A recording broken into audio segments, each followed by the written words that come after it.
Hello and welcome back to the Eurovoxx Podcast, the place where we will be discussing all things Eurovision. Coming up today, we have another 7 songs coming up. Don't worry, it's not a regular occurrence. We're not going to wait till 7 every time. It's just, this is there's how many are out at the moment. We are going to be reviewing Croatia, the UK, Netherlands, Austria, Switzerland, Cyprus, and San Marino. A lot of S's at the end there, even though Cyprus begins with a C, but I digress. But before we get on to those 7, we must first introduce our guest. He is new to this podcast. He's a relatively new member of the Vox squad. He actually also overtook me as the youngest member of the Eurovoxx squad. I was very happy about that.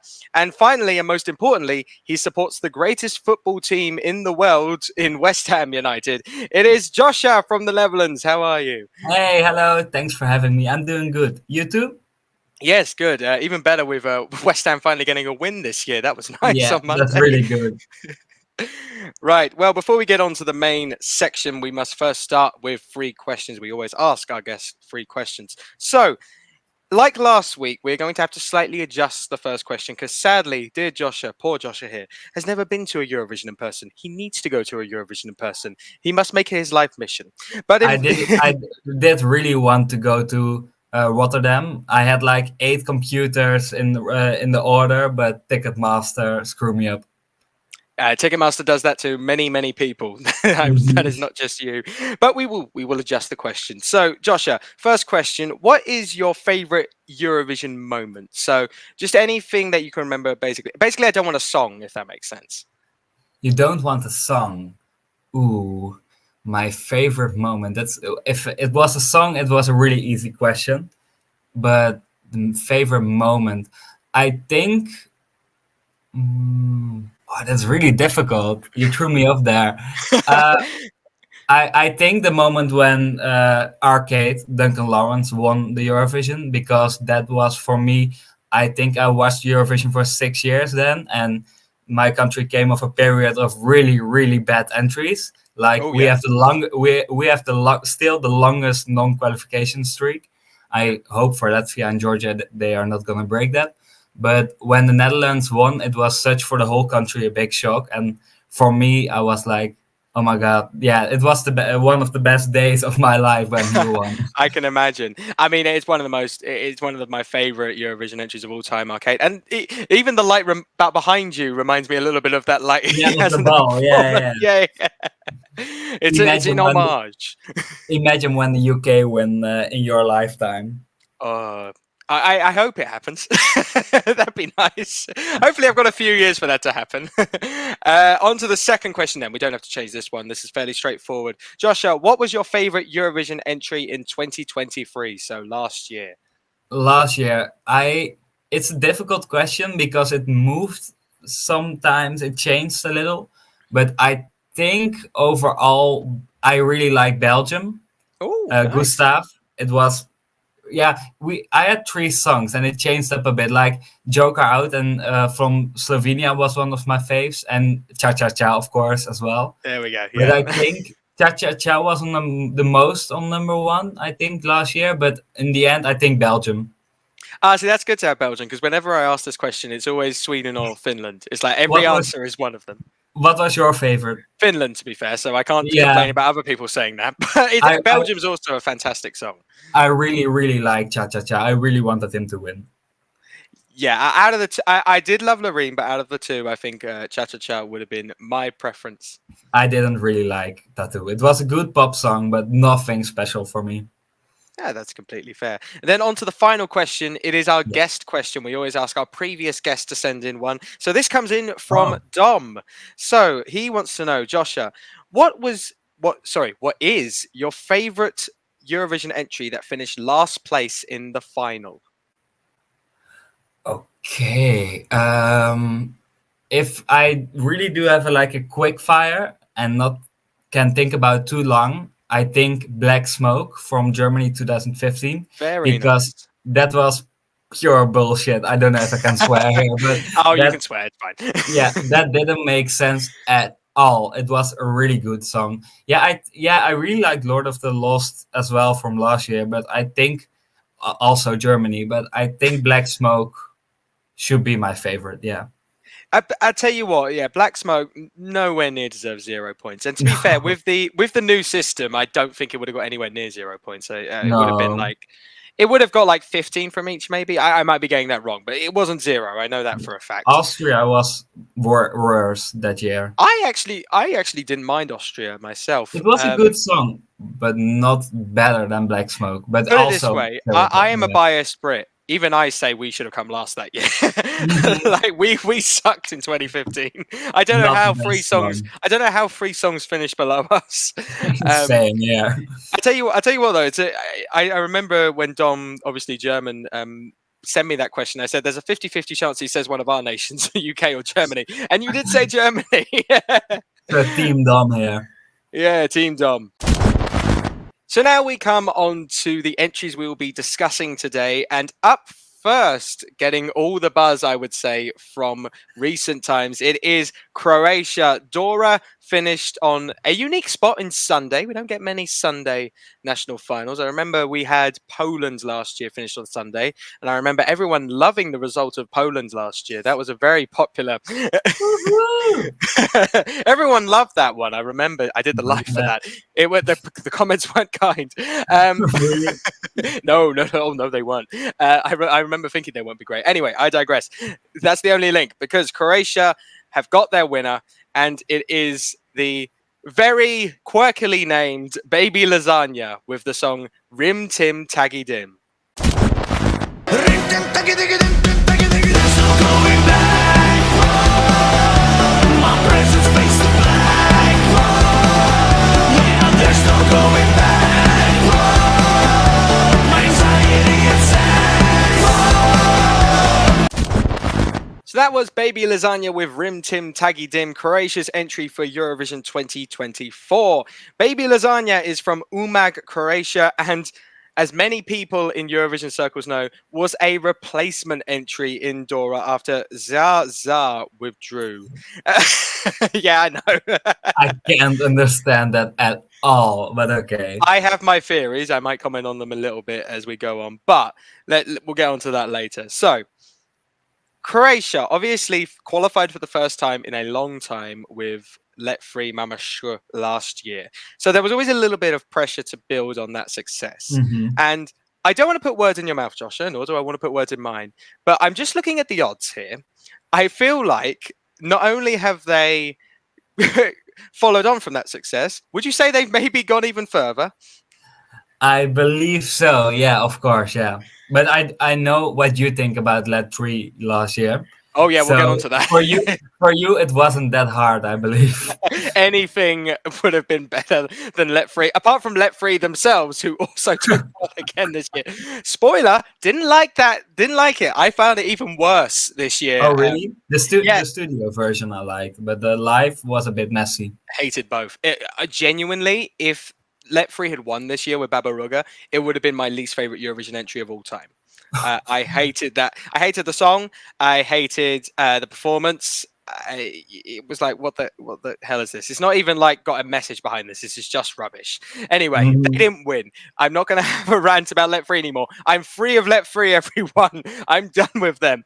But let's talk about Baby. There's always next year. No, they're not coming back. They're never coming back. Never again. Anyway, Baby Lasagna's the winner. Let's be positive here. What are your thoughts on Rim Tim Taggy Dim? Yeah, I really, really like it. It's a really good song. I don't think it's like Cha Cha Cha from last year. A lot of people are saying that or making the comparison. I understand that the big sleeves are a little bit like Karia, but Karia didn't invent it. So I really think it's a really good song, unique. It reminds me a lot of one Rammstein song, actually. There's one song that has like almost the exact same rhythm. I've heard of Rammstein comparisons, yeah. Yeah, but there's literally one song with the same rhythm. But it's not like copyright. It's just like probably a coincidence. But yeah, the song is really good. It's fun. It's catchy. It has a really, really strong performance. He needs to work on the singing, of course. But I think he will manage. He just has to put the microphone closer to his mouth. That was the biggest problem for me. But he is my, I believe, 5th place at the moment. 5th place. So I really, really like it. In a very strong year as well, I must say. Yeah, Very, it's a really, really strong year, but also a year with a lot of entries who are more up tempo, really out here. Like they are making a statement. They are unique, but maybe in this year it not so unique as in other years. Like in 2019, for example, or yeah. 2020 or 21, it would have been like, what is this? Everybody would look at it. But now you with Windows 95, man, Yoast. But I really, really, it's really strong, and I really understand why it's up there in the bookmakers. What are your thoughts? My thoughts. So I told this story briefly before on the podcast earlier because we have actually discussed Rim Tim Taggy Dim on the show. It's a tongue twister, all right. Leave me be if I mispronounce it once or twice. No problem. We've discussed this song before because, like Looktelk last week, this was one of Chris's national final favorites that we discussed all the way back in January.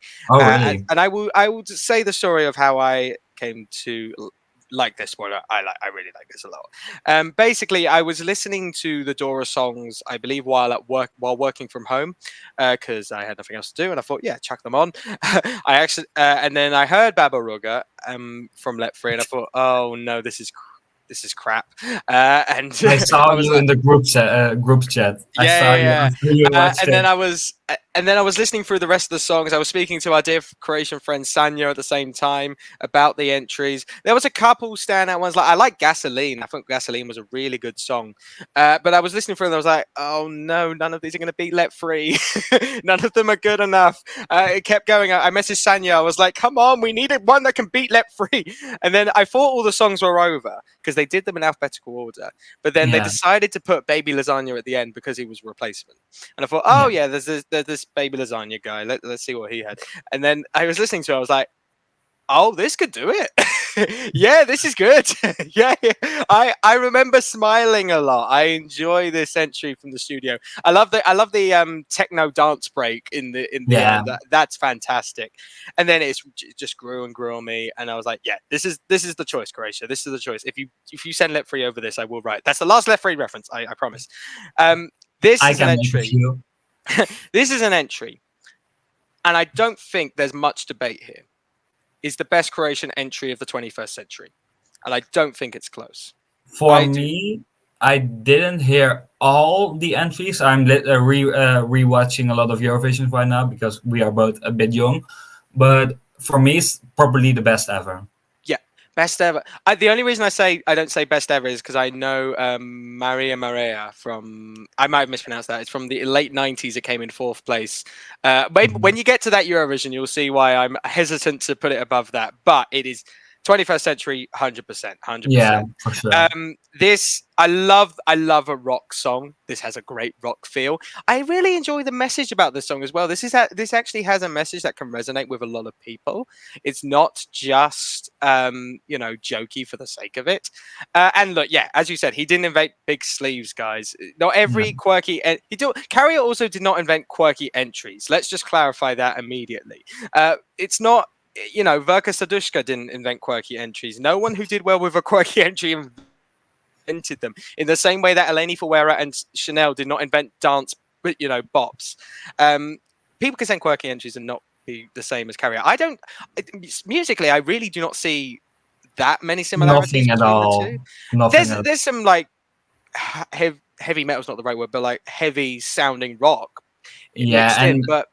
And a little bit of like genre chasing, like into electric bit, but not that much. No, and also in the performance, I feel this is very different so far. And when it comes to the performance, yes, he does need to work on his vocals. Mm-hmm. I agree on that, but I'm pretty sure Baby Lasagna is fairly new to the scene. He's got time. He can grow. And I would say instead of holding a mic, wear similar to what I have. Obviously not the full headset, but like an earpiece mic where you can just have to the side. He doesn't have to worry about that then. He can go full energy without the mic holding part of it. It's just a small thing Croatia can do. And he just needs to get more comfortable on stage. That's all he needs to do. He will do that with time. Hopefully he goes to a load of pre-parties as well, which will help him. And definitely London. Please go to London. I'm going to that one. I'm going to Amsterdam, please. Well, London and Amsterdam then. London and Amsterdam.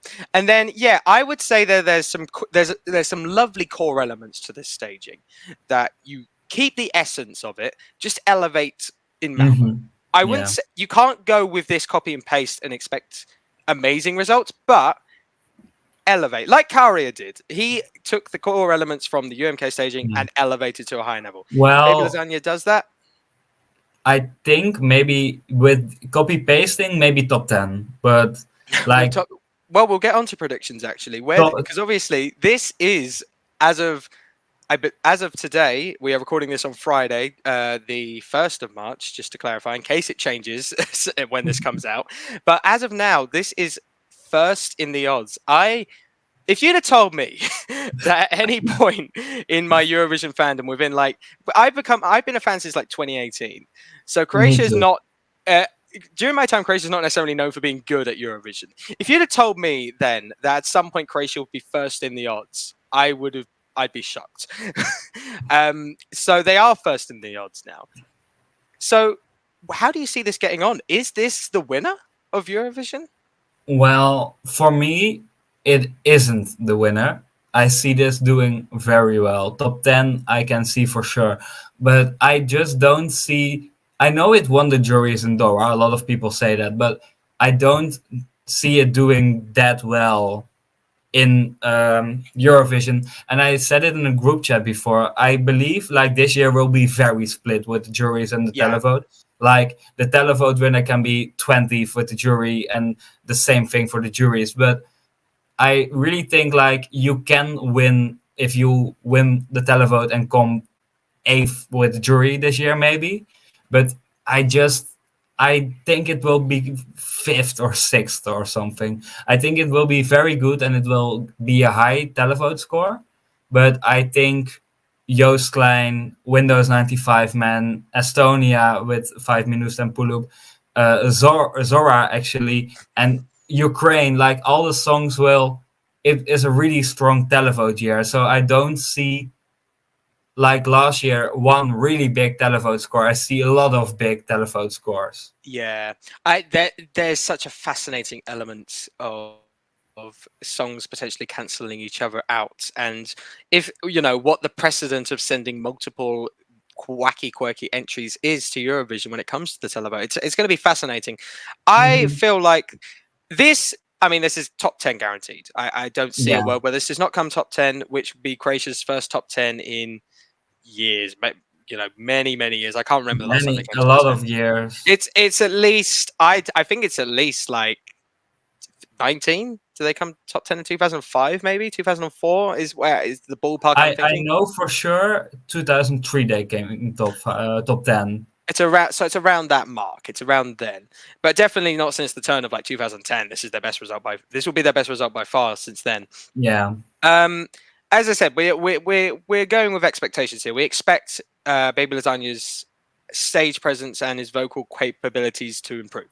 We expect the staging to improve. So with that in mind, I see a world where juries are like this enough. I could see top 10 juries, like low 10s. Yeah. I could see top 10.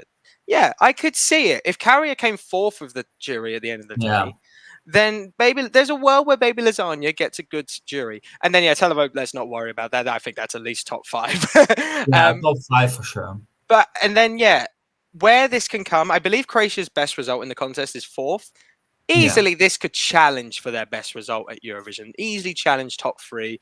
And it's just exciting to see a fresh face challenging for near the top. I don't ultimately think this will win because I don't know. I don't think this will do as well with the jury as it needs to. But high televote, absolutely. And very exciting to see what Croatia will do. What I found fascinating is we didn't even discuss qualification because why bother? Why bother? Really, I even think this will open the semi-final. And then I'm not sure. Yeah, I made a prediction on the.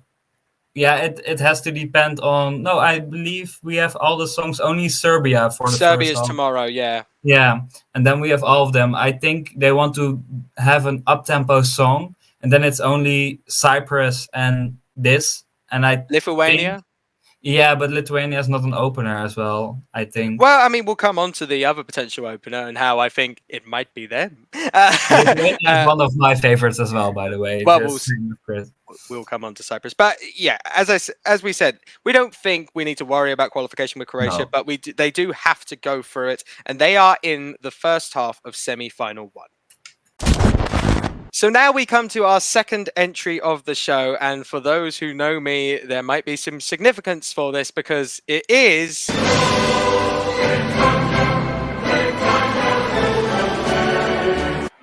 United Kingdom. Woo! And yes, for those who were listening to the podcast last year, yes, I did do that joke again, but it was funny last year, so I'm going to do it again. All right? Weirdly, to a Dutch person, I did that to Roy PM from EC United last year. Oh, really? Do you have the anthem as well? Pardon? Do you have the anthem of the Netherlands as well on your? So anyway, EC? on to the UK. And we this year are being represented by Ollie Alexander with the song Dizzy. Dizzy from your kisses. Will you take my hand and spin me round and round until the moment never ends? So that was Ollie Alexander with Dizzy, the UK's entry for Eurovision 2024 in MALMÖ. Ollie Alexander is from Harrogate, North Yorkshire in England, and he is previously known as Years and Years, or he's from the group Years and Years. And he, this is actually his first single as a solo artist, and Oh, really? he also previously starred in the critically acclaimed show It's a Sin from Channel 4, also starring Neil Patrick Harris, if you know about him. So I think it's safe to say that there was a lot of hype around Ollie Alexander when he was announced back in December. He's arguably one of the most famous artists the UK have had in recent years. So a lot of buzz, a lot of excitement around this entry. What are your thoughts now the entry's out? To be honest, No, be a honest. little disappointed because I was really excited when his name was announced. Like most people, I believe, like almost not a heart attack like Flo Rida, but like up there. And yeah, for me, the snippet was really good. I really thought I even made a TikTok about it, saying like, "Could this be the winner?" Because it was a really good snippet. But when I heard the full song, I was like, "Okay, and what's coming next?" Okay, when it's popping off, and it didn't. It's for me a good song, but it's just not maybe the bang I expected to be. Yeah. But I really like it. It's a solid entry. I think I have it like around an 8 of a grade, but Okay. it's a good song. It's for me like 23rd, 21st, I think, in my ranking. So a little bit low, but it's a really strong year as well. And I really, it's a good song. And I think the live performance will lift it up a lot. I think it really needs a really good live performance when he can play with the audience, give his vocal all the best. But yeah, little disappointed. I expected like a winner, and for me, it isn't. But what are your thoughts? Yeah, my thoughts as the bias Brit, as everyone knows me to be. So I'm going to say my thoughts with a caveat. No matter what I say now, I will preach patience and I will wait for the staging. I will wait for all the factors to come together. That being said, I am quite disappointed with this. I feel like I don't know. I'm a bit gutted. I really am. And look, at the end of the day, again, I'm going to wait for staging, preach patience. But as a song, it feels like we're making the same mistakes as we've done in previous years. Like the UK, for the time I've followed Eurovision, feels like, Sam Ryder aside, like it's like 5 years behind. Like 5 years ago, it was the good thing to send a good radio-friendly pop song. It's not anymore. That is not enough. We learnt that last year with MALMÖ. MALMÖ had a good radio-friendly pop song. And yes, there were factors in the staging, which meant that she couldn't do that well. But it wasn't a wow moment. In Eurovision, I truly believe that to have success, to be incredible, you have to be larger than life. You have to be something that the audience will not see regularly. That's why Sam Ryder worked. He had a voice larger than life. We had a staging larger than life, and we had moments that were like, wow, this is something special. A lot of our May Muller did not have that. James Newman did not have that. Pretty much every entry in the 21st century did not have that, with one or two exceptions. Again, we'll wait for the staging here. We will wait. I'll be patient. And if I'm completely wrong about my mini rant here, fine. But Ollie Alexander, the song, there's nothing here. There's no USP. There's no USP where I'm like, I'm going to listen to the song and like, that's the one song I have to vote for. There are 26 other songs, and there's at least half of them that have a USP better than the UK. Yeah. And that's concerning. That's really concerning, because you can like a song. I don't think anyone hates this. I don't think it's anyone's last. For sure. I don't think enough people love it. It's gonna be the same story with the UK again, minus Sam Ryder, where a lot of people will have us like 11th to 20th, and some might have us lower. There'll be one or two in the 10s, but not enough. 11th to 20th is not good enough to get points. I thought we learnt this when selecting songs. I really thought Sam Ryder was a turning point here, but we're sticking to the same problem. And why I complain about this, like, oh, radio friendly song, because it's a good song. We've sent good entries as studio versions. I truly stand by. Embers was a good entry studio version. I Wrote a Song was a good entry studio version. I have both of them on my playlist. I actually, I'll be perfectly honest, I prefer Embers as a song at the moment to Dizzy. That's not a good sign. Maybe for me, that's not the same. It's fair enough. I definitely prefer Last Year as a song to this. But here's the problem with sending radio-friendly songs that just don't have a wow moment to convert to Eurovision stage. I'll tell you what's happened, because it's already started to happen. In Radio 1, they're playing it. They're saying it's amazing. In Radio 2, BBC Radio, this is BBC, by the way. BBC Radio 2, they're playing it. It's amazing. We've got casual fans in the UK saying, it's amazing. It's great. As soon as it flops at Eurovision, and bear in mind, Ollie Alexander, the definition flop for him is a lot higher than like other entries. For most entries, flop is like bottom 3. For Ollie Alexander, even if he gets in that top 20, he could say he's flopped. So as soon as it flops, it's like, oh, what? We had a good song. Why did we flop again? Maybe Europe hates us. Maybe we should stop sending big artists. Why do we bother? It's the same crap every year when it comes to this stuff. And it's going to be even more exemplified because Ollie Alexander is such a big name.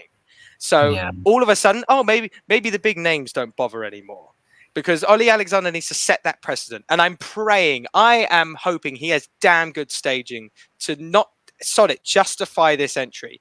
Hopefully there's a Eurovision version of this that has some moments.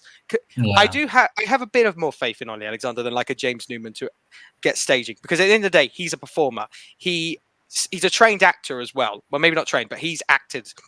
So he can sell this to me.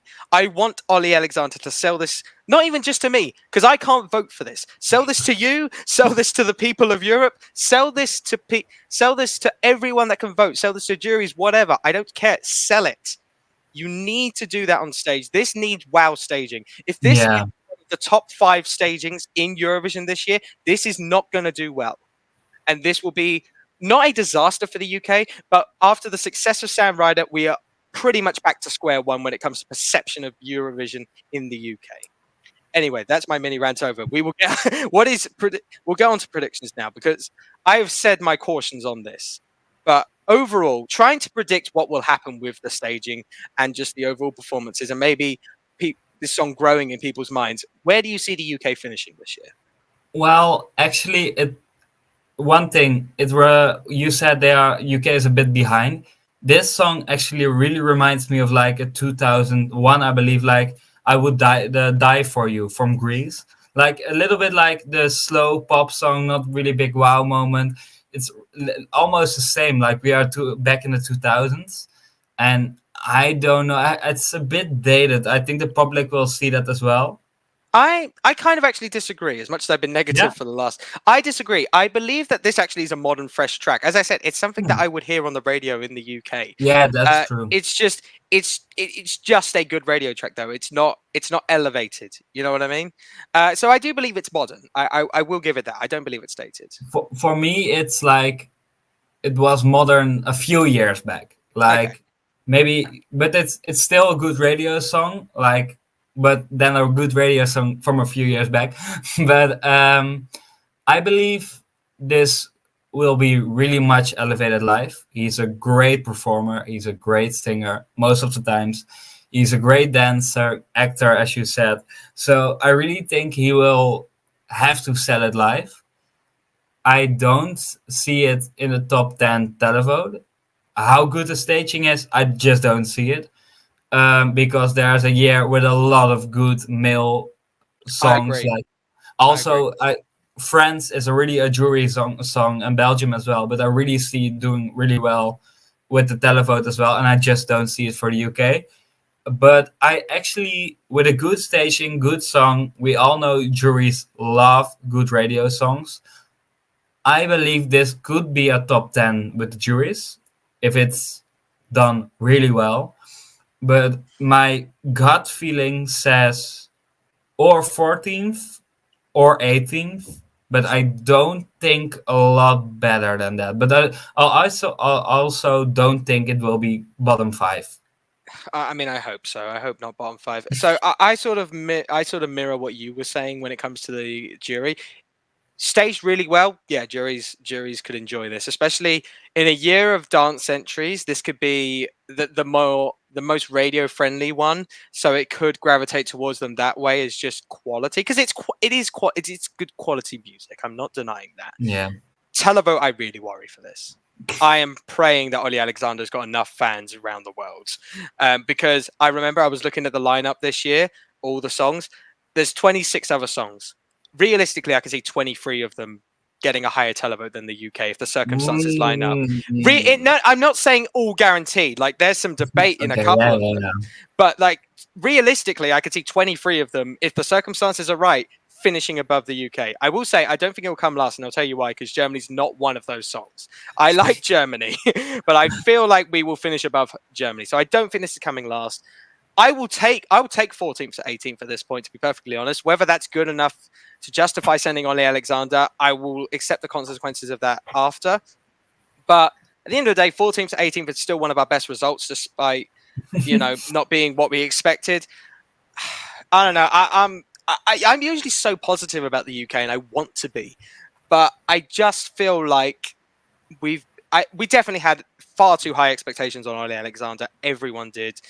And I want to love it. Hopefully I grow with the song so I can at least love the song regardless of the outcome, but we will see. You know, I don't hate this. This is not my last place by any means. I do like it. It's good, but I want to love it, because that's what's going to get you points. But do you think it will drop down with the bookmakers a lot, because it's 7th at the moment? Do you think it will drop? The UK, because a lot of the bookmakers are based or like UK centric, it will be unlikely. I remember MALMÖ was still in the top 10 near the end, near just before the show. So I doubt this will drop that much. The lowest I could see it dropping was maybe like 13th. I don't know, but I don't see it dropping. I rarely pay attention to the UK's position in the odds, because it's always heightened by UK fans. But anyway, obviously, at the end of these, we always like to say which semi-final or half they're in. We don't need to do that for the UK. They are already in the grand final.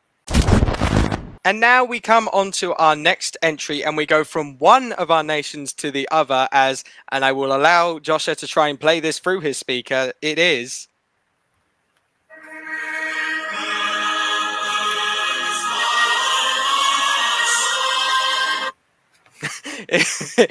Hopefully you could all hear that. I don't know. We'll see in edit. That is, of course, the Netherlands national anthem, as we will be talking about the Netherlands now. And representing them, it is Joyce Clean with the song Europapa. Welkom in Europa, blijf hier tot ik dood ga. Europapa, Europapa. Welkom in Europa, blijf hier tot ik dood ga. Europapa, Europa. that was Joost Klein with Euro Papa, Netherlands entry for Eurovision 2024. And I will thank Josha for correcting me on my pronunciation in the break. You did well.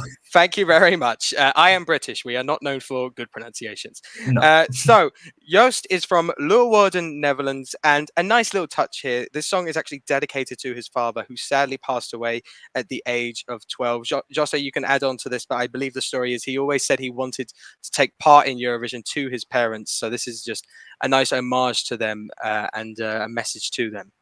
Yeah, for sure. And his mom died at an even younger age, so he has been on his own, and it was his way always to reflect on that throughout music. First, he was a YouTuber, but then he started really making music a lot, and it started really funny with diss tracks or fun things on YouTube. But then he got really serious, and in his song Florida. Now I'm thinking Florida 2009. He says it really well what his parents meant to him and how it felt because they have left the earth. But so he has a really emotional side, but people mostly see the crazy part of it. But his lyrics are very deep most of the time. So, I mean, speaking of lyrics, not all of the time, most of the time. So, onto this song in particular, Euro Papa, obviously from your host nation. You are coming off a year where you didn't qualify for the final with Burning Daylight. I personally love that song. Sadly, it just didn't come together live. I didn't. Fair enough.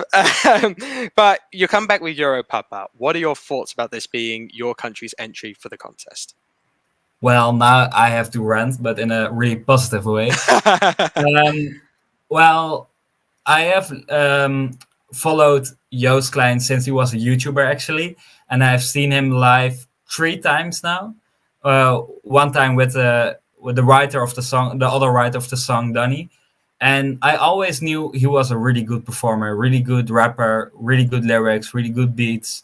He has a big fandom, also in Germany and Switzerland, Austria, Belgium, and a lot of other places. So when he said he wanted to go, I was really excited, but I could not see Afro Trolls, our broadcaster, get behind it. I just couldn't see it. They have really been safe and really just like not boomer, but like really radio friendly ballad songs over the last year. So being surprised was an understatement. For sure, when a really big radio station leaked that there were 3 artists and it were all females known for like ballads. And then Joost Klein wasn't in the top 3, they said. And then Joost Klein got announced, and I was like, yeah, because I really like him. Then the song dropped. I was in a restaurant and I really wanted to listen to it. So I listened to it on the toilet, and not with the best volume or the best quality, but so my first listen wasn't the best maybe, and I was a little bit underwhelmed. I really expected way more because he is known for his craziness, heartbeats, crazy lyrics. So I was really like, is this like an advertisement for Europe or what is it?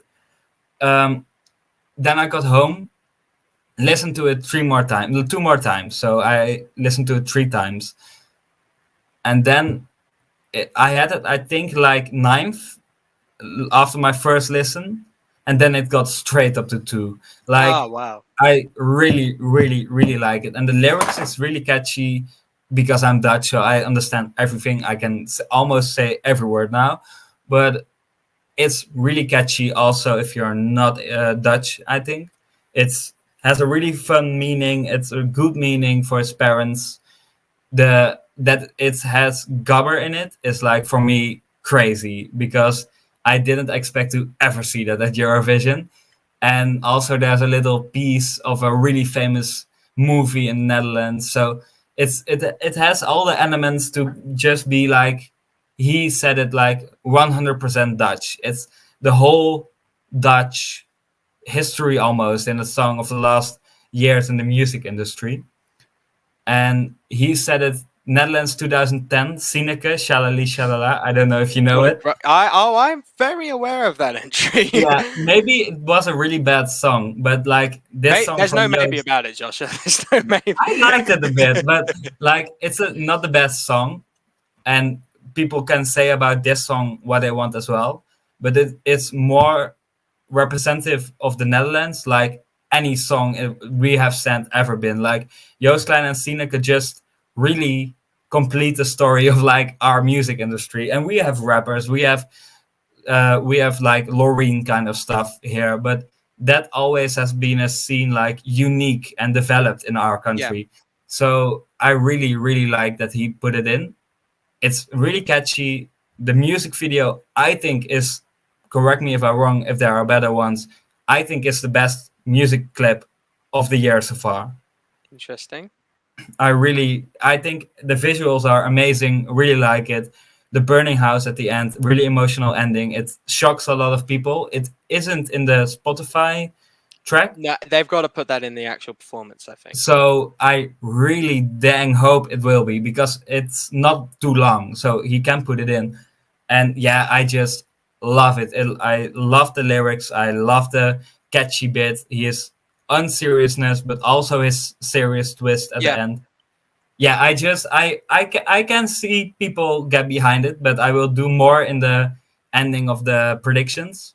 But in the Netherlands here, a lot of people are positive. A lot of people started a bit like me, like I expected more, like everyone, also the people who don't watch Eurovision much. But like today, the day after, I heard a lot of positive comments. I made a few TikToks on it as well.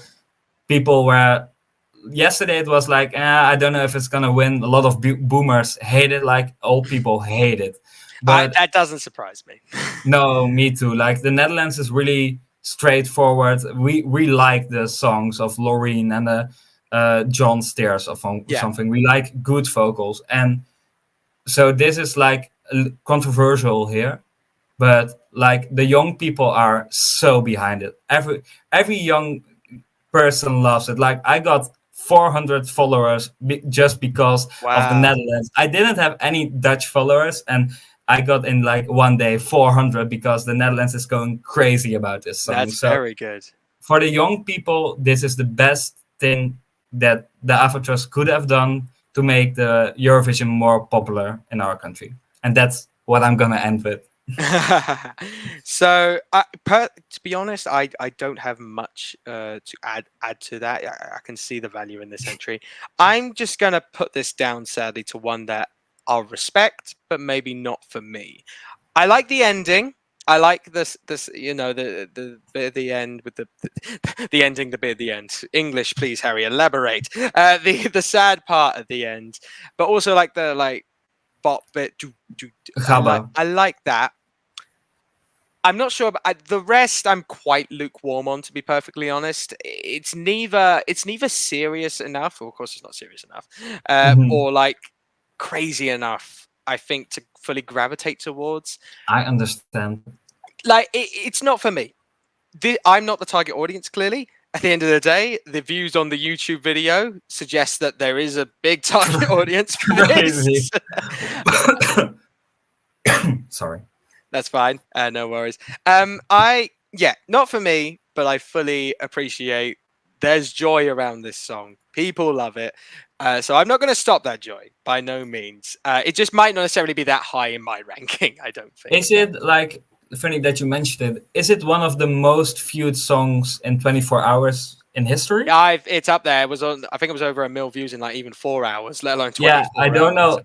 Yeah, more than 1 million in 4 hours. I can see what it's. Yeah, now. let's do a as we speak live update on how. I believe it's over 2 million. It's 3.1. 3.1 million views. I mean, one day. I know it overtook Croatia. Not Croatia, Ukraine. There are factors in the sense that the Eurovision YouTube places the channel is the only place you can see this video. Ukraine, there are multiple, so it's a bit skewed, but I mean it's still very impressive. So onto the actual prediction for how this will get on. You can quickly answer this with like 1 second because I'm pretty sure I know your answer. But first of all, do you believe this will qualify? And then if when it does, I think for you it will be the case.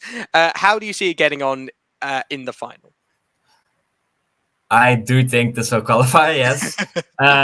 I see a lot of people who are like, oh, because the Netherlands is very negative. If they don't like anything, they are very negative. Yeah. So they are like, we can't make it even past the quarterfinal. There are no quarterfinals. But, yeah.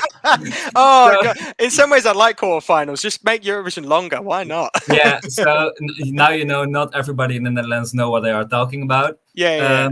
But I see it even maybe. I don't sure it really has to be a good running order, but I see it winning the semifinal just because it's purely on televote, and he is probably one of the best live performers at Eurovision this year. Not vocally, not at all vocally, but if he has to put a show and he performed it for the Avatros, so they chose him.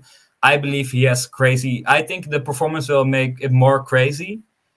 It has a dance break, so that's fun as well. Maybe I see Estonia or Norway winning the semifinal, but I think the Netherlands will take it from them. I have one more name, but we'll come on to that entry in a bit. Yeah, I know what you're talking about, but the Netherlands is later. Netherlands is up there. I'm not going to dispute that, absolutely. So, I mean, on to the final. Do you feel like... What do you see? Because I'd imagine the main question mark you potentially have, like with Croatia, for example, is juries. Yeah, like I think with the televote it will do well. I think it will surprise a lot of people actually, and also I'm biased, but I think it will surprise a lot of people how good this will do. I hope we get a second half, but I see this top 10 for sure televote as well. Oh, top 10 televote, 100%. Yeah. Yeah, I mean, I think actually top 5, almost 100%, because I think this will be elevated live so much. The jury, I don't know. I don't know if they will respect the gabber. I think the first part is fine. It's catchy. It's also a little bit of pop, but it has the quirky rap in it. So I don't know if the juries will love that a lot, but like... Croatia and is a little bit quirky. Ukraine has rap. Switzerland has rap. So I don't know if there are a lot of rap songs. Maybe the jury will like it a little bit more. I see it in the middle for the juries. I don't think they will hate it. I think the Eastern European countries will give us some points from the jury. Germany, Switzerland, Belgium. I think they will give us some points for the jury as well, just because he is a very known figure. Yeah, I think I really see this coming 11th again. Like 11th. The Netherlands 2016, 17, and 2022. I see this coming in 11th again.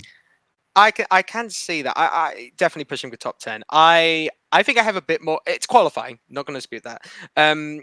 I have a bit more concern, I think, for juries. I'm not entirely sure that enough of them will get it. I worry about the Western side.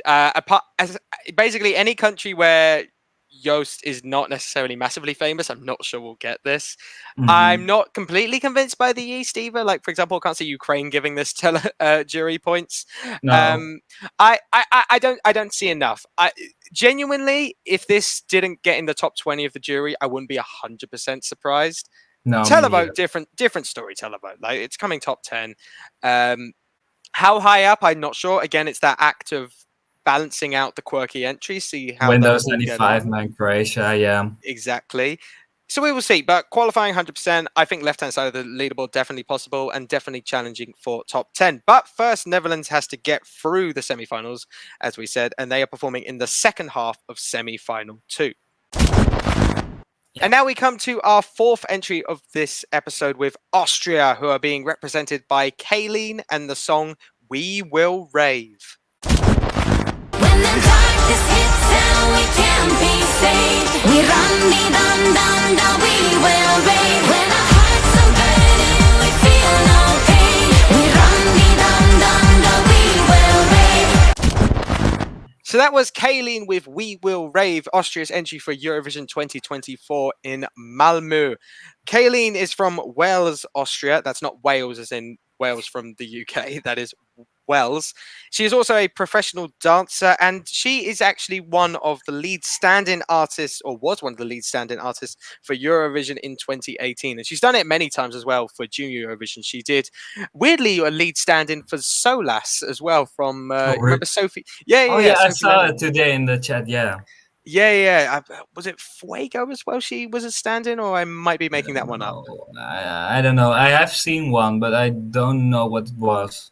Anyway, she lead stand-in artist, definitely. So, Austria, after a few years out of the final, Josha, returned back to that grand final last year with Who the Hell is Edgar? I would argue despite the result, I would argue one of Austria's most popular entries in recent times. So again, like Croatia, So good. it was really good, really good. So like Croatia, had to follow it up with something good.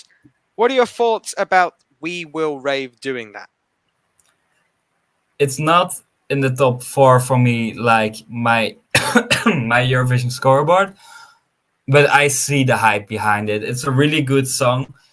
Again, like I said with Ollie Alexander, but now a little bit more. It's a bit dated, but I see that more this year. Finland, Spain, Joost Klein actually as well. It's kind of the trend of this year to go a little bit like the old bops. I think she's a really good live singer. Yeah. I haven't heard. Oh yeah, Let's hope because she of the is. standard. Yeah. But I think if she does it live, it will really grow me more. I think it's my 12th place at the moment, maybe 11, no 12. But yeah, it's a really, really good song, a fun song. It's catchy. You will remind it when you heard one time. I can see this having dancers on stage, lightning, even maybe playing with water and rain or something. I don't know what to expect, but I expect a really, really good staging with it. Yeah, it's just a really fun song. I didn't expect it. I did expect something like this from Austria. Like the last few years, they like it to take it a little bit extra. They absolutely don't want to play it safe anymore. Like No. they played it really safe with Panda, was her name? Panda, yeah, limits to Yeah, 2019. my last place of that year. But Yeah, it didn't work. Didn't work. no, look, they played it safe a lot of times, and it gave him the victory one time. No, that wasn't safe, but the song was quite of safe. But I really like the way Austria is taking a really different route from the rest of all the countries. They're just doing what they like. They don't have to consider it. Will it do well at Eurovision? They just pick a song. It's good. It's quality. It's fun, and we will see how it does later. I think We will that's see. we will rave. So, We like, will rave and we will see. We'll do many things. what So do you think? I feel like, well, first of all, I want to come up on a point where you said that this is slightly dated. I would disagree. This is extremely dated. This is. I wanted to be polite. You don't have to be polite on my podcast. Look, okay. I saw the hype around this. I saw people saying, "Oh my gosh, this is my first. This is my second. This could win the whole thing." And here's me going, "Whoa. Let's chill out a little bit. I know you're raving right now. Let's chill, okay? Let's take a breather. Let's in through the nose, out through the mouth. This is good. This is good. It's fun. I'm going to have a great time with this when it comes on in Euro Club in Stockholm on Friday and Saturday for Melfest. By the way, if you are coming to Melfest, I will be there, and the various other members of Vox. Come say hi if you want to. If you know who we are, fair play. Come complain about my opinions in person if you want. Anyway, Austria. Yeah, it's good. I enjoy it. I do enjoy it less and less with every listen, though. That is a problem. I think after the first listen, I get over the initial like, wow, there's energy here. It's like, well, there's not much substance. The lyrics aren't. They're fun. At the end of the day, sometimes dance songs don't need to have substance. In fact, I think rarely they do need substance. To be fair, but this has even like less substance than required for a dance song, if that makes sense. This is like lyrically run of the mill, not much expected. It's good. I really enjoy this when it comes on, but I don't think it's as good as people are saying. That's my issue here. Okay, it's good, not wow winner. Like people were saying, why is this not climbing in the odds? I'm like, well, because it won't win. That's sort of my thing. It's a good song, but not a winner. Well, we don't think. Yeah, exactly. Well, we don't think it's a winner. But how do we think this will get on? Because I think now we're going to start to get to the point, not necessarily for bad reasons, but we've established the clear qualifiers in Netherlands and Croatia. We're going to start to get to the point where qualifying is a little bit more of a conversation, I think. But do you think Austria first will qualify, and also how will it get on in the final if it makes it? Qualify 100% without a problem. I think in the first semifinal, I wouldn't be this confident. But like the second semifinal, we don't have all the song yet. But maybe with Israel not participating, we have not that many songs. We'll have 15, and obviously, for caveat's sake, Israel is not confirmed. No, it's not confirmed, but it's maybe. We will get onto that in later episodes. Yeah, should need be. But I think there are for sure weaker songs in the semifinal, so I think she will qualify. In the final, I think if we went back to 2005, 6, 7, 8, this would have be a real contender to win. Oh God, yeah. in like the 2000s, it would have won probably. Maybe. But this year, in 2008, it would have won, I think. But Russia wasn't that strong. But I don't see this winning at all. I just don't think the juries will get behind it. I think it will be... I think they will see it dated, a little bit cheap maybe, and she will be able to sing live, but with those songs, it isn't always the catch for them. Like with That's Rich, not the best song or the singer, but it was like really low with the juries, and I don't compare it in any reason to this song from Austria this year, but I just think... No, the televote will like it, but also like in the middle, like 14, 15, because it will be outdone by all the big songs and maybe the really big ballads as well. Yeah. Maybe even 18, 17, like on the lower middle, I think. And the juries will not really get behind it. I see in the 20s. So I see this. My feeling says 2021 in the final. Okay. I can see that. I can see that. Result, but it will not grow in the odds because it can do well, maybe a lot better than 20 probably if she has a good live performance, but it's just not a winner. Yeah, I feel like if she's got a good dance break, that could help out massively. As we've seen with Noah Carell, with Chanel and Eleni Fuego. I'm not saying that it will do as well as those songs, but dance breaks helps. I'm not going to say 100% this will qualify. And the only reason I say that is I partly say that because I haven't heard Kayleen perform. I'm sure after this, I'll watch a live video. It'll be good. And then I'll say, yeah, maybe. But there's a lot of reverb in this studio track. Mm-hmm. I get Halo vibes from that. And Pia Maria wasn't the greatest vocalist. And that's putting it lightly, sadly. So we will see. I feel like Kayleen's a bit more of a experienced performer, so I've not got that much worry compared to Pia Maria, but it's there. I don't think it's 100%. But one thing, will it open the semifinal? I think it will. It's a contender to open the semifinal. The only reason I would say maybe not is because they opened the final last year, so maybe they don't want to open back to back. It's different final, semifinal, but definitely a contender to open their semifinal. In the final itself. Could do, yeah. I think in the final itself, I'm sort of similar to you. I think this will not do as well as people anticipate, unless there's a really good dance break. I feel with a dance break, even challenge top 10. Good dance break, this could get people's attention. Without it, I don't know. Like around the 15th to 20 mark, maybe even lower, because we expect a really strong final this year. Let's not beat around the bush. A really strong, and this will contribute to it. It won't be a hindrance to the strength of the final. But I'm not. I don't know. I feel like this could blend into the background. There could be definitely televote support could be diminished based on some other songs we have this year in the final, and then the jury, with how dated it is, I don't know.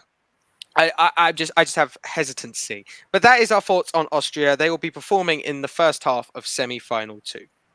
And now it's time for... Okay, we gotta go. 30 seconds. So now we come to another edition of OK Gotta Go 30 Seconds, as always inspired by our golden boy from 2015. Josha, of course, you are new to the show. So for you and for anyone else new to the show, or just someone that needs a little bit of a refresher on the rules, I have a list of the last 15 years of Eurovision, so from 2009 onwards, in a random order. Josha, you will pick a number between 1 and 15, and then you will have 30 seconds to name as many entries from that year as possible. You only have to give me the song title. You don't have to give me an artist or a country. You will have a few lifelines here. The first one is called Year Restart. So if at any point you are stuck on the year you are on, immediately pick another number. You don't have to say Year Restart, just pick another number, and then we'll go from there. Winner check. If you want to clarify who has won a certain year, ask me and I will tell you the country. And then the final one is a variant on Year Restart called Recency Bias. Basically, if your knowledge of Eurovision is a bit more up to date and fresher than other years, you can say the phrase recency bias, then a number between 1 and 5, and then you will get one of the last 5 years of Eurovision, so 2019 onwards. Only downside to doing that is your points will be halved if you do that, from that point, of course. There is also a bonus point option. So, Josha, you can say these entries in whatever order you like. However, if you say at least the first 5 entrants in, so 1, 2, 3, 4, 5 in order, then your points will be doubled. The example I always give, if you say numbers 1 through 7 in order, then you will get 14 points. However, after 5th place, you can go in whatever order you like. Your points will be kept. So if you go numbers 1 through 7 and then say the 31st entrant, you'll get 15 points. The points from double, and then however many you get extra, so the 1. There are a couple things with that. You can only use that for 1 year. So you can't use Year Restart and then do it for 2 separate years. And if you get 2020, sorry, you can't do it. The only other thing you need to know, Joshua, is your time will start when you hear your year, and your time will end when you hear the following. Okay, happy end. Wonderful. Joshua, just for the sake of we are on camera here, and I don't want anyone suspecting this of you, I appreciate your eyes are looking up. You are not looking at any screen that would have any songs on it, just to clarify, right? No, yeah, I have a mirror. You have a mirror. Just to clarify for anyone in the audience that might pick that out on the video, but I didn't think you were cheating, don't worry. But Joshua, I can throw my phone away. He's not cheating. He's not cheating. All good. So, Joshua, what are your thoughts on this? Are you nervous, excited? How do you think you're going to get on? I'm really competitive, and I really want to know everything about Eurovision, but I have a habit to get blackouts when I do want to really good. I even lost the Eurovision quiz in my school. No. Like, it was the worst day of my fucking life. So dear. I was like excited because I was but I got nervous. I wanted to do too well, overthinking things, and some other guy won, and I was like so good at it. So I know I'm really nervous because I really want to win these things. I don't think I will, but I will try. But well, let's see. Let's see are you how going you're to tell me what the record is? Yes, I'm going to tell you what the current leaderboard is, because we have had 8 people take part in this. So in last place with 3 points, it is Samuele. In 7th, don't laugh too much at Samuele. I don't know if I will do better. You haven't done it yet, Joshua. Wait until your score comes in before you start laughing at people. In 7th place with 4 points, it is Chris. In 6th place with 5 points, it's Jess. 5th with 6, it's Tommy. 4th with 7 points, it's Twan. 3rd with 8 points, it's Dylan. 2nd with 11 points, it's Dom. And currently out in 1st place with 12 points, it is Yana. So the current score to beat is 12. Oh, that's like more than a song per 3 seconds. That's a lot. It's a lot. Yeah, it's a lot. So, Joshua, can you pick a number between 1 and 15? 7. Number 7. Let's get your list of entries up. I have your list right here. That was quick. Amazing. So, Joshua, you will have 30 seconds to name as many entries from 2018. Go. Dang. Toy, Fuego,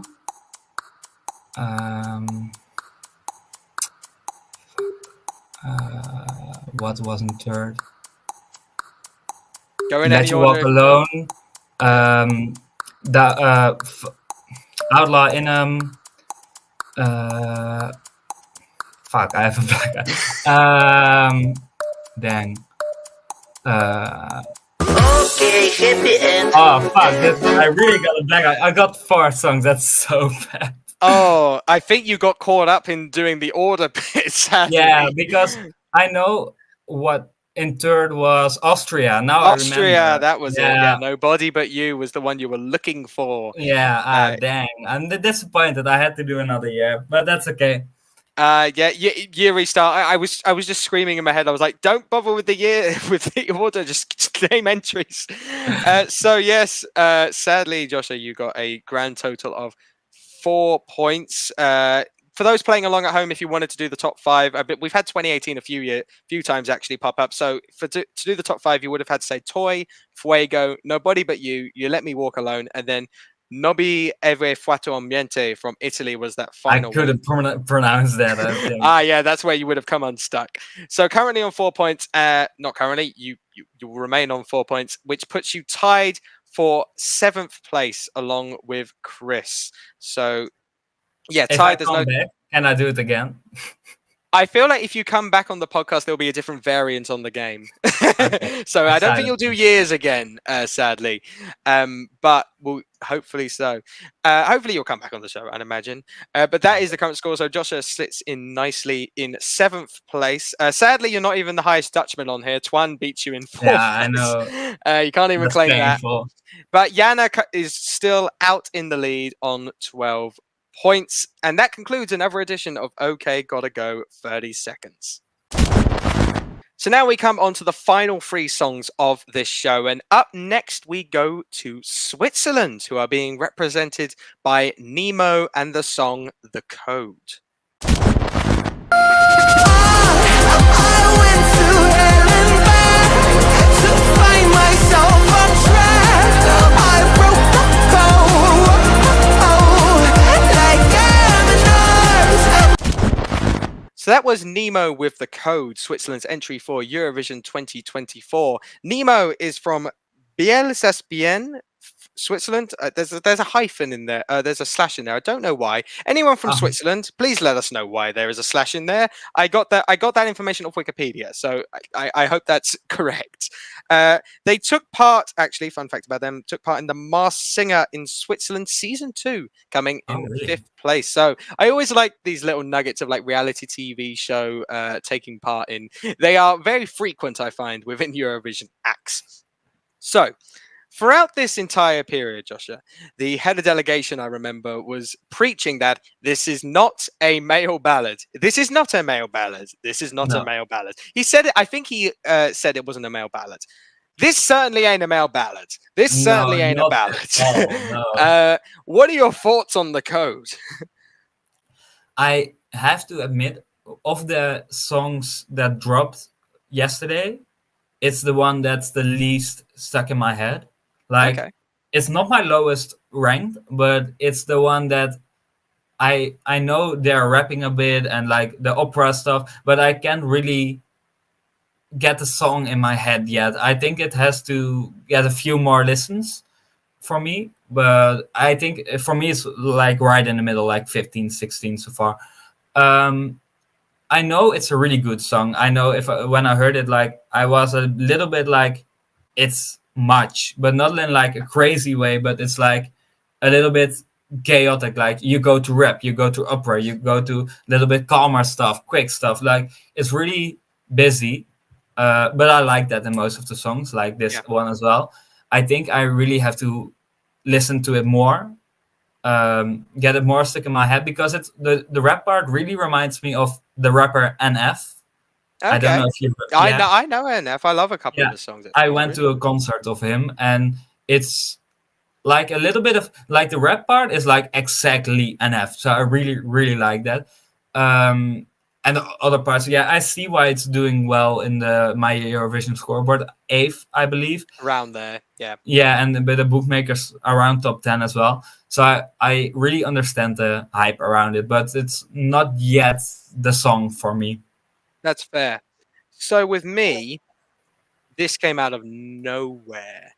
Like I had no expectations really for Switzerland because I know they qualified the last 2 years, but they were sort of fine entries. I would argue saved by Sasha a little bit. Sasha Jean-Baptiste, that is, for those who are unaware. This, I think, now look, Jean's Tears will always be my Swiss entry. They will always be my artist. This is probably the next best thing. Luca Hani pushes it close. This is fantastic. I love this. All the elements, the drum and bass, the opera, the rap, shouldn't work. They do. They do work. I love the chorus in this. Mwah, is très bien. Très bien. Love the drum and bass chorus for this. And look, at the end of the day, this could be an entry that doesn't resonate with everyone. And I'm going to address the elephant in the room here. It's about them coming out and finding out they are non-binary. What I will say to that is there are subtle references to that with like the O's and the ones. I think that's a very nice subtle reference. But this is what they are. They're subtle. This is the kind of song, and I love this kind of songwriting, very clever, where it is zoned in about a certain topic, about Nemo, about their journey to saying they identify as non-binary. But even if you are not non-binary or identify as non-binary, or even have different gender views potentially, because there will be people with different gender views that watch Eurovision. Not everyone shares them. It's a talking point. Even if you don't have them, there is something in this song for you. This is a journey about breaking away from a mold, whether that be the mold of your family, the mold of society, breaking away from that and finding happiness. And that's why I love the chaotic nature of it, because there's chaos in finding that heaven, as he said. I can't remember if it's heaven or like paradise. Or I believe it's one of those kind of words he said. Paradise. They find it. They find that, and it gets to that euphoric moment where they have that big operatic moment, and it's euphoric. I think this is very, very cleverly written. The music video tells the story of this song amazingly well. Really, if they can replicate, they can't replicate in the sense of having a massive train on stage and then changing outfits every time. But that level of storytelling on stage, incredible. This has real potential. This has real dark horse energy to this. I don't think people are talking. We'll come on to my predictions in a sec. But even though this has a little bit of hype from yesterday, at the time we're recording is when it revealed, I don't think people are talking about this enough. This has something. This has quality. And you know what I was saying? I was complaining about Ollie Alexander, about his entry not having the USP. Also, Ollie, I like to sort of describe Eurovision entries in a way sometimes like a meal.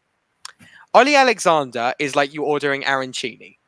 You like arancini's good. You like arancini, but it doesn't fill you up. You do not feel full up. You need more. This fills you up. This condenses so much stuff into 3 minutes without feeling rushed. It fills you up. It's a full meal. You're getting the 3 courses here. You're even getting like a cheese board at the end. You're getting everything here. I think fine dining. Fine dining, exactly. I think this is fantastic. Switzerland should be really proud of this because they've played it safe the last couple of years. They've got to the final, fair play to them, but they've played it safe. They are back. Switzerland, this is the golden age of Switzerland. Nemo is adding on to Jean's Tears and Luca Hani. They are back. I'm thrilled. I'm thrilled for Nemo. I'm thrilled for Switzerland. That being said, again, we will ask the same questions as we've done before. That Switzerland on a good little run of qualifying for the final. Will that continue, and how will this get on in the final if you believe it does?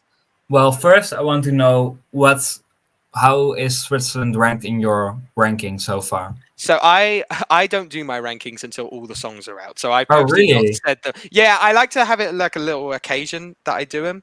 I can rest assure you it's minimum top 5. Minimum. Okay. It's potentially higher. Okay. I don't know if it's my winner, but it's fighting for there. It is fighting. I see this qualifying. Yeah. Of course. It's in the second semi-final. Yeah. In the first half, right? Yeah, first half. Yeah. Take my bit at the end. Thanks, Josh. Sorry. They were we said it a lot of times with Joost as well, so it doesn't Yeah, matter. it's fine. But don't just pretend you didn't hear it. Like the Men in Black pen. Yeah.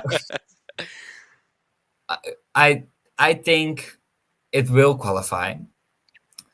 I think some people are like underestimating it. Some people are overestimating it. I think it will just be a good qualification. I don't know what Armenia will send. I don't know what Georgia will send, but I think it will be like between 5th and 8th. I think. Okay. I think it's a sure qualifier. In the final, I just can't predict how the juries will like this. I see. Okay. It's a rap song. It's an opera song.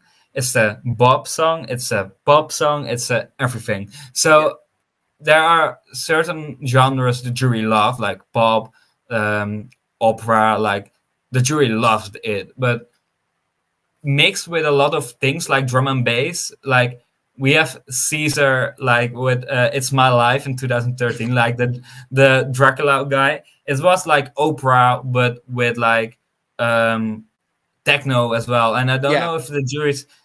There were juries, right, that year? Yeah, there were. I can't remember what they ranked. It was like an average. It was really different point system, but like the juries didn't love it, I believe. Okay. Even though it was opera, so I don't know because it has rap in it as well. I think the Western countries will like it more than the Eastern. And you have the non-binary thing that maybe is a little controversy in the Eastern. So I think it will be. I think that I'm just really scared how they are going to stage it. I see. It's you can do everything with it, but you can also do everything wrong with it.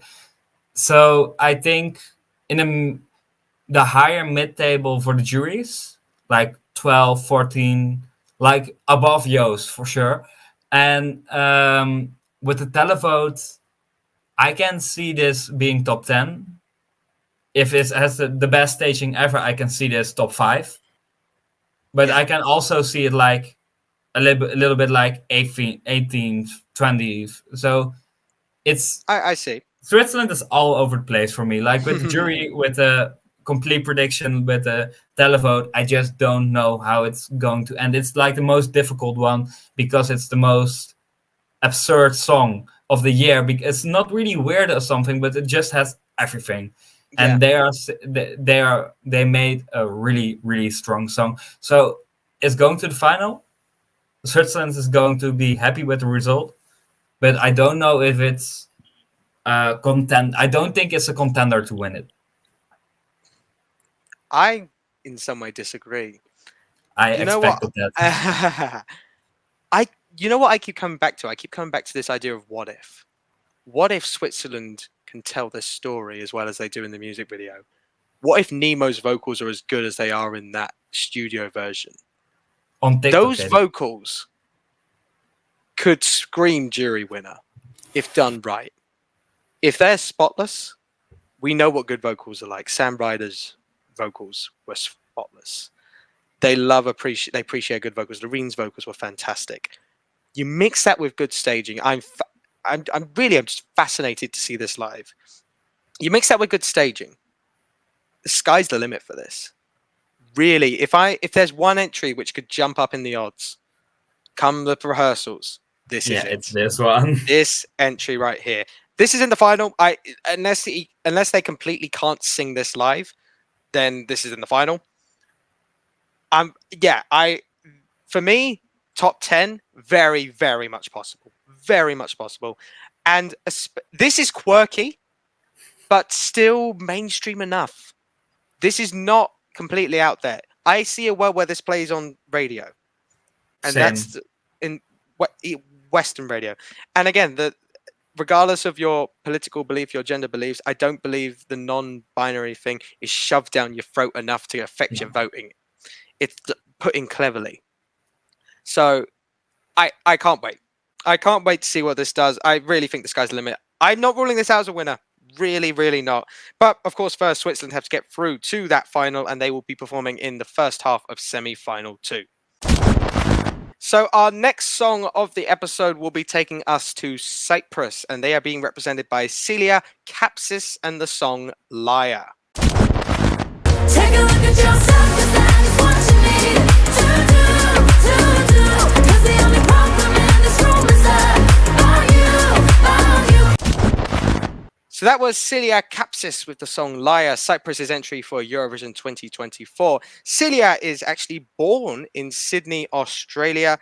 She is allowed to take part for Cyprus, or has a link to Cyprus due to her Cypriot father. I mean, Josha, Australian representing Cyprus. I can't think if that has ever happened before in the contest. Maybe last year, potentially. I don't know. I think the Cyprus always sends like local people from small villages, right? Yeah, like the next country we're talking about, San Marino. It's always in-house. Their Like songwriters. last year was like the beautiful story of a Cypriot boy fighting for his freedom. Like, yeah, beautiful. Who just happen to have an Aussie accent. But the interesting thing about Celia is, I mean, we think we're both young, Joshua. 17 years old, Celia Kapsis. It's too young. Then, It's too young. yeah, Anything under our age is too young. yeah, So, it's crazy. obviously, Cyprus returned to the final last year with Andrew Lambert and Break a Broken Heart. That was the song he had. After failing to qualify in 2022. This is the follow-on for that. It's the Cypriot Aussie follow-up, as we have mentioned. What are your thoughts on Liar? Well, for me, last year was one of the weakest songs for me, and so it didn't really have to prove anything. I knew it will be better than Break a Broken Heart for me. The song is good. I think a lot of people are underestimating how she will be performing this live. I don't know if she is the best live singer. I believe she's pretty good, but like we saw that last year with Greece, with Victor, the nerves can get to you when you are young. Age We and see it more. nerves play a We see it factor. often. So I don't know for sure if this will be a masterpiece live, but I like it. It's a good song. It's little underneath in my rankings just because I saw a leaked version of it. I usually don't watch the leak, but it just happens to be on my For You page, and I was watching it, and after like 30 seconds, I was like, that's a song for Cyprus. So I heard a little bit. So I was a bit like, I expected some more good like producing. It sometimes feels a little bit empty for me. Yeah. I see this having a dance break. I believe it has. It has several opportunities for one. Yeah. So I see this. Yeah, it will be a nice performance. I think the performance can either, it can save the song, but if it's not done really good, I don't know if it will work that well. But I like the song; it's good. I know she's a good dancer. We saw that in the music video. Yeah. And I really think that could help her.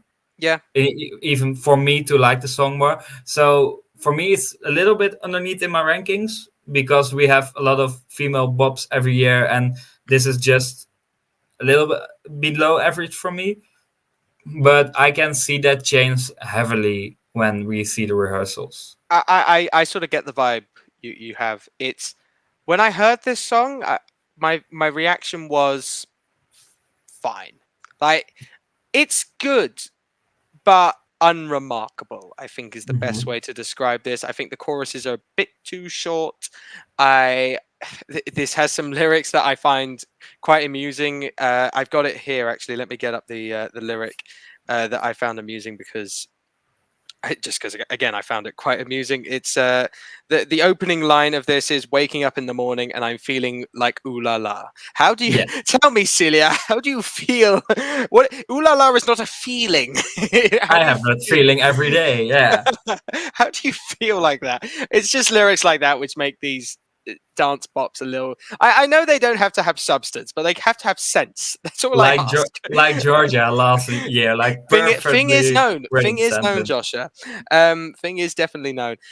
Yeah, I mean, I don't think it's not a disaster. It's pleasant to listen to. I won't skip this when it comes on Spotify, but I don't feel. I feel a bit like it's danceable enough, enjoyable enough. I don't feel much more than that. I don't gravitate to like, oh my gosh, this is amazing. It's good. It's not amazing. As I said, it's not amazing. Solid enough. I actually prefer last year, to be honest. I know you said you weren't a fan. I prefer Break a Broken Heart to this. Maybe this will grow on me. We will see. But coming on to predictions, I think these last two, there's actually a little bit more debate about qualification than the other songs we've discussed. So first of all, do you think this will qualify? And if so, where do you see this being its ceiling, potentially? I was in the train today and I made a fun predictions just for fun. Also with the semifinals, I do that like weekly a few times. Love that. We don't have all the songs yet, but I included like just one of the top 5 songs from Serbia will qualify probably. I think this will be really dependent on what spot in the first half she get. Like, I see this getting second. I see this getting first. I see this getting third. Like, and all those. This could be anywhere. I do see. I get that. It could be anywhere, and I think she has to be really in the ending of the first half to even have a chance, because I think it will be kind of forgotten. I don't know what the songs will. I think there are a few songs that will be good in the semi, but also a few songs like Moldova that will not qualify. I know for sure this will end up above Moldova, and I think also above Portugal, because the song that's the favorite there. Hot take, but I don't see Portugal as being a televote. We will come on. I agree. Well, we'll come on to Portugal in a couple of weeks. Yeah, but in the jury, spoiler, I love the current favorite if that wins. yeah, I really like it as well, but okay, never mind. But even though I see this as it now, we have like 13 possible songs with Serbia. 12, 13 with Serbia. And okay. I see this coming down between Poland and Cyprus, who qualifies, because it's all 2 girly bops. They are in the first half both. So it really depends on what running order she get. And I see her opening more than Poland. And I don't think Cyprus opening will help her. So yeah, I for me, it's like an 11th place non-qualifier, if I have to say a number right now. But would you say potentially her ceiling was maybe like an 18th, maybe if it got to the final, like a 20th, if it if it goes to the final, I see like 22. Yeah, I respect that. But so I've always got like a theory when it comes to these. Yeah, I've got always a theory when it comes to these bops. If it's not a 10 out of 10, you ain't doing that well. Noah Carell's fantastic in terms of a performance. Chanel's fantastic in a performance. May Muller and Blanca were not. They were 7 out of 10s. They were 7 out of 10s at best, so they did not do that well. When it comes to this, so first of all, I appreciate she's a great dancer. It means naff all she can't sing live. I stand by that. Like, dancing does not matter if you can't sing live. This is, by the way, the same for Kayleen. We didn't really mention it with Kayleen, but it's a similar vibe to like how this could get on. What I will say is, bops, female bops in particular, tend to do well with the televote. They find a way to scrape in. That being said, the half this is in is possibly one of the strongest halves of Eurovision I've ever seen. These are the other 6 songs in the half. Poland with the tower, good entry. Serbia, any of the favorites are like really good entries. Ukraine, one of the favorites. Croatia, one of the favorites. Lithuania, one of the favorites. Ireland, I think that's being slept on a little bit as a potential qualifier. I think Ireland will qualify for me, yeah. I know some friends who'll be very happy to hear that. Those 7 entries, I include Cyprus in that. Those 7 entries, what a way to start off Eurovision. Yeah, like, it's going to be fantastic. And then you have Finland. Slovenia will probably be good. Luxembourg, Iceland with probably a fan favorite. Like, Azerbaijan and Australia can be really good. It's a Yeah. very strong semi-final. At the end of the day, this is potential qualifier because of the nature of the style of the song. I will say Greece ain't voting in this semi-final. That might not help. But I don't know. The ceiling for this is 18th for me. This Yeah. is the ceiling. Could it qualify? I think this opens, to be perfectly honest. I don't know if it benefits from it, but I think this opens. Because it's Yeah. at the end of the day, I don't think you can put a favourite in the opener. For me, No. either Cyprus or Lithuania opens, and I think Cyprus out of the two is better. To open, not Yeah. to clarify. At the end of the day, it's just about whether people like 10 songs more than this. I think they could definitely like 7 songs, definitely 8. It's just whether it gets to 9 and 10. That's the concern, I think, for Cyprus. But Cyprus will, as we have mentioned many times at this point, will be performing in the first half of semi-final 1. So now we come on to our final entry of this show, and we go to the tiny country of San Marino, who are being represented by Megara and the song 11 Past 11.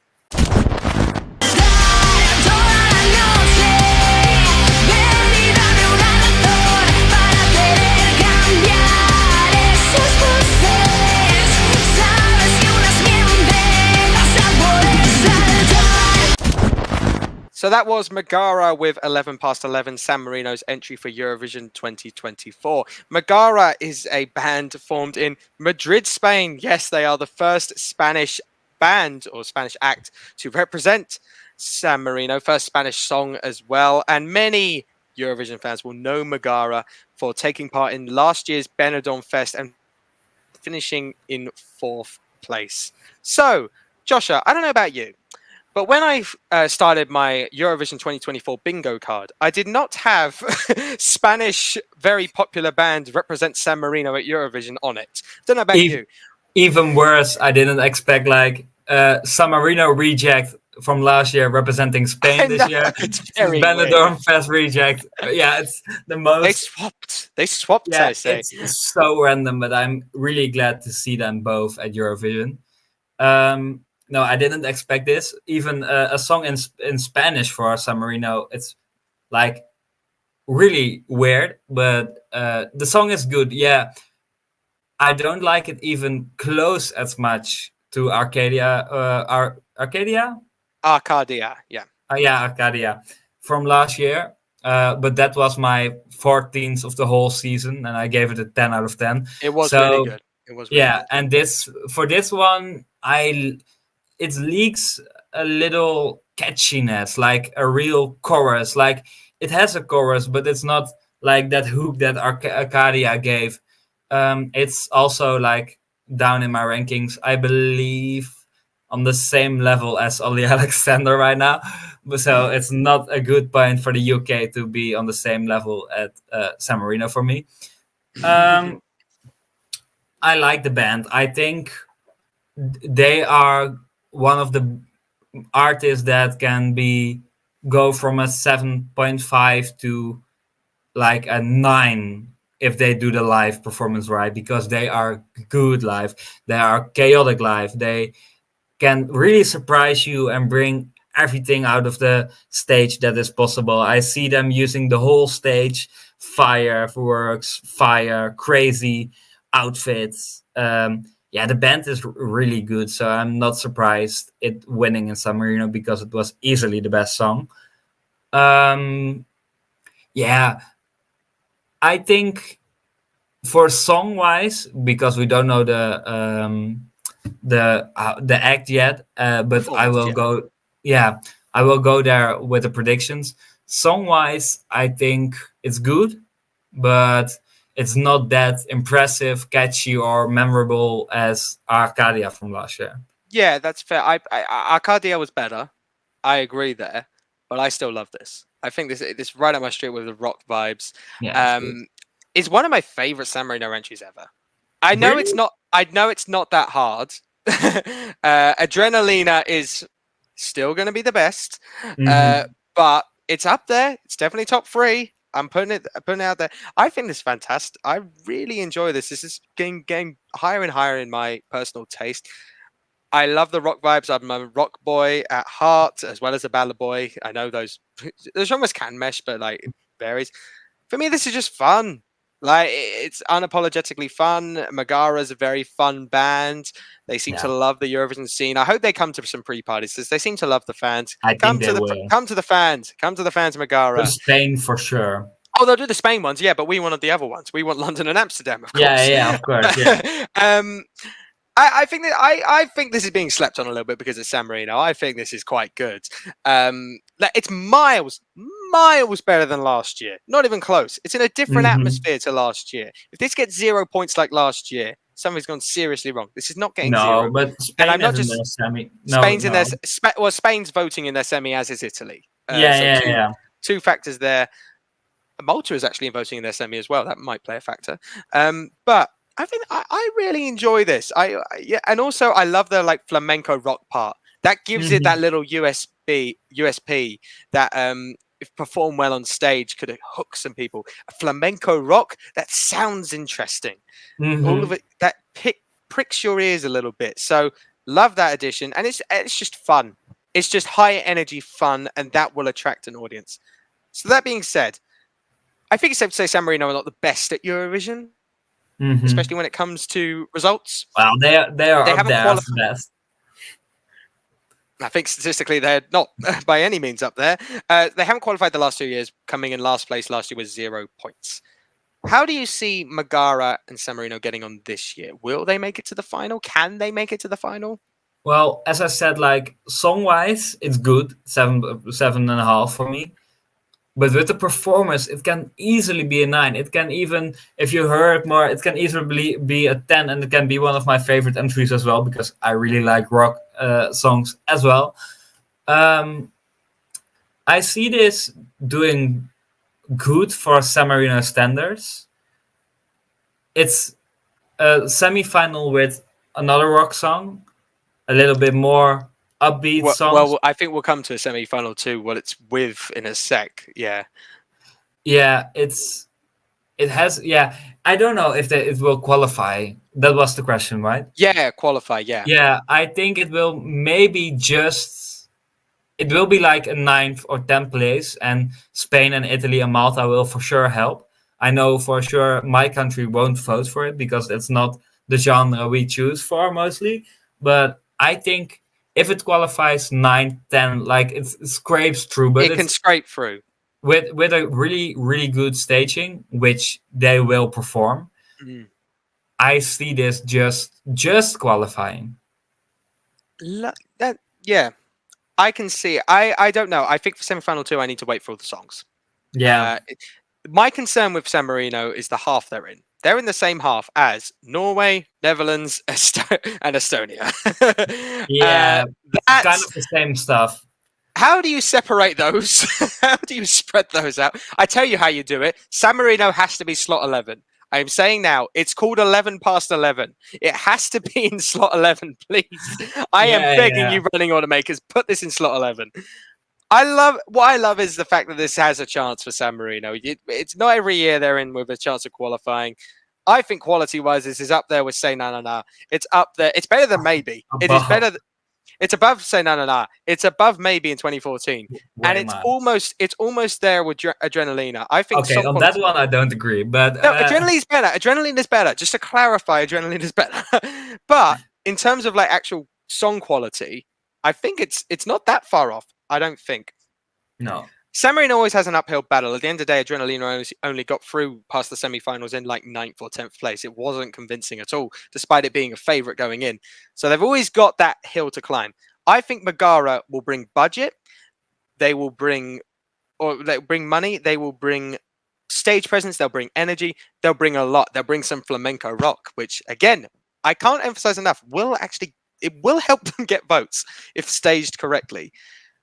So this has every chance of qualifying. I'm not writing this off at all. Maybe once I hear all the songs, I'll be like, okay, there's probably 10 that will get more votes. But this has a chance. And you know what? Rock does do well in the final. If it makes it, let's not completely rule out this being San Marino's best ever result at the contest. Because they've only got to beat 19th. They can easily beat 19th. I think juries can appreciate this as well, for example. So we will see. I don't know if it's a guarantee. I don't think it's a safe qualifier, but I do think that there's an audience for this. I do think people are sleeping on San Marino a little bit just because it's San Marino. If Spain was sending this would have more of an audience. I'm not saying it would be a winner, but higher. Yeah, I don't want to start a hate crime or a war with you, but I have the same thing for Italy. If Malta would send it, Anyway, so San Marino. Okay. We're not here for Angelina Mango slander here. So San Marino are taking part in the second half of semi-final 2. Sorry.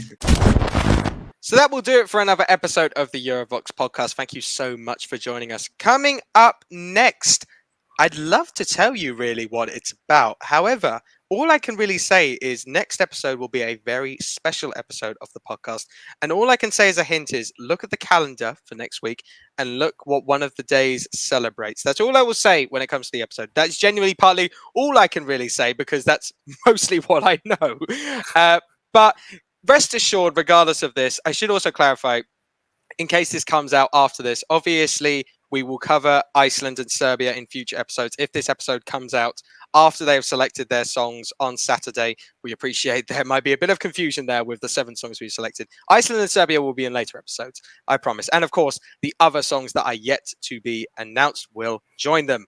In the meantime, Josha, thank you so much for being a fantastic guest. You've been an absolute pleasure on the show. Thanks for inviting me. Of course. Follow us on Instagram, Twitter, Facebook, and TikTok. Subscribe to our YouTube channel. Make the news website your home for all Eurovision news. And of course, in my very biased opinion, make sure to follow us on Spotify. Leave a like and rate this podcast as well. It does help expand. And then, of course, and then maybe watch it on both. Maybe watch it on YouTube and then over on Spotify. Do both. Why not? Get the views up. More, I say. 10 out of 10. We're the 10 out of 10. Watch it 3 times. Exactly. They've got enough content here. We discussed 7 songs. They've got enough things to talk about here. Show it to your mom. Exactly. Show it to the mom. The Euro Papa. Show it to your Euro Papa. There we go. Anyway, I digress. Thank you so much for listening or watching. I will see you guys next time. Bye, guys. Bye-bye.